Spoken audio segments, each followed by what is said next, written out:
Hello, welcome to Scrap Time, episode 1044. My name is Christine, and on today's episode, I am showing you the Mixed Media Handbook. Today I am showing you the Mixed Media Handbook, Exploring Materials and Techniques by Kimberly Santiago. Now this book is great if you are starting off in mixed media. It gives you everything you want to know. I'm just going to show you the chapters.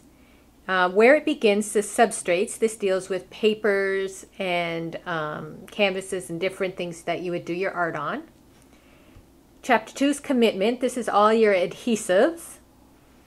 Chapter 3 is getting it done, mixed media tools. Then there's embellish it, paper, photographs, and other collage resources. So it talks about ephemera and film, photography.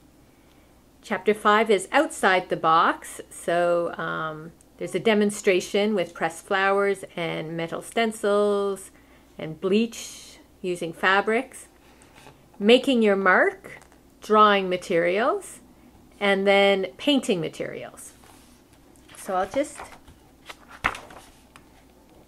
show you how much detail she goes in. So with the substrates and where it all begins, she talks about them, and then divides it into all the different types of papers out there. So when you go to the art store, you know the difference between cardboard, Bristol board, and canvas board.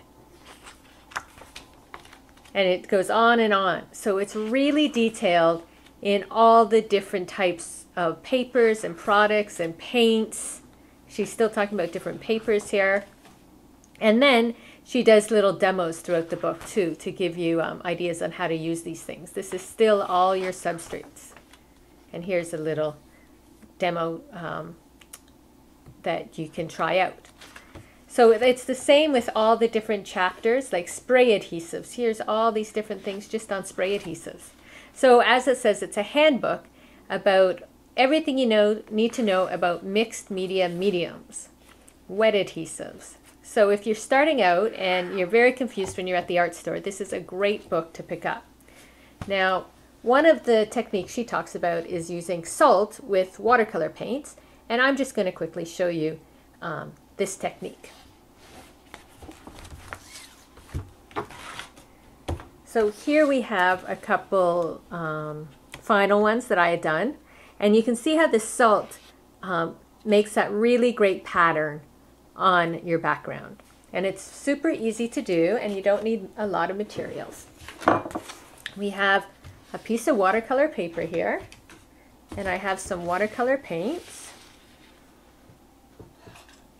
And what I've done already is gone over and sprayed my paints just to activate them a bit. Sometimes I spray my paper too, just to get it wet. I might just put a bit of water down for my brush. And then what I like to do is just sort of pull my brush over the colors, and that way I get a variety of colors.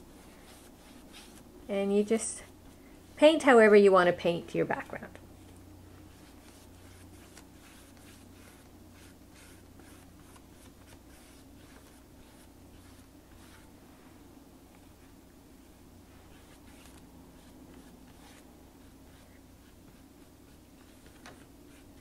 I'm just going to cover this whole piece here. And for this technique, you want it to be wet to get that salt really activated. So what I might do is even just spray it a bit just to make sure that it's nice and wet. Move my paints aside. And then you just use regular salt. Well, I'm using kosher salt. I think if you use a thicker salt, you get a different outcome than if you use, say, table salt that's smaller. I just pinch, and I'm just putting it all over. I'm going to try and flatten this a bit so I can get it.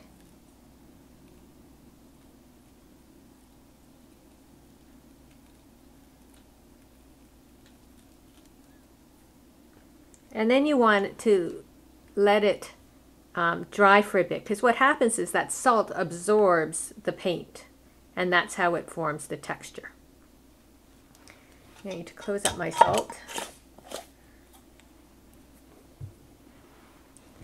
And I like to usually let it sit and dry, but maybe we'll give it a moment to absorb. In the meantime, I'm going to wipe off my mat. And then we'll try it with a heat gun to see what it does. When I did the other ones, I had just let it dry on its own. Because the problem with using a heat gun is you don't want the heat to blow off all your salt.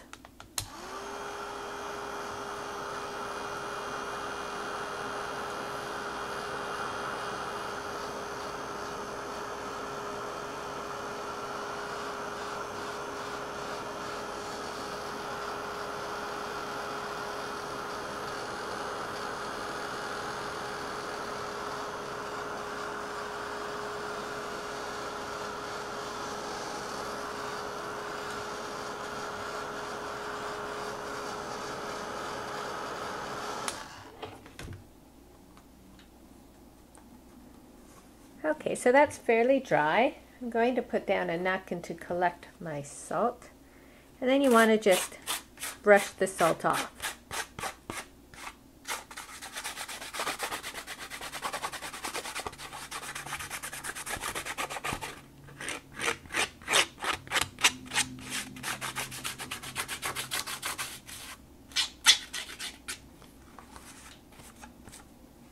So you'll notice that down in here, there's some slight texture in that.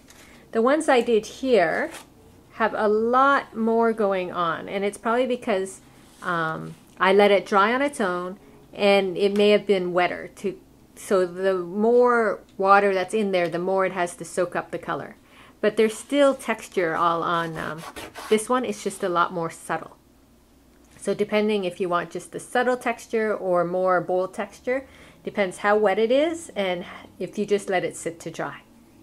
So that is the salt technique, one of the many techniques that you will find in the Mixed Media Handbook, which I said before is great if you're learning everything you need to know about mixed media and mediums, papers, properties, and techniques.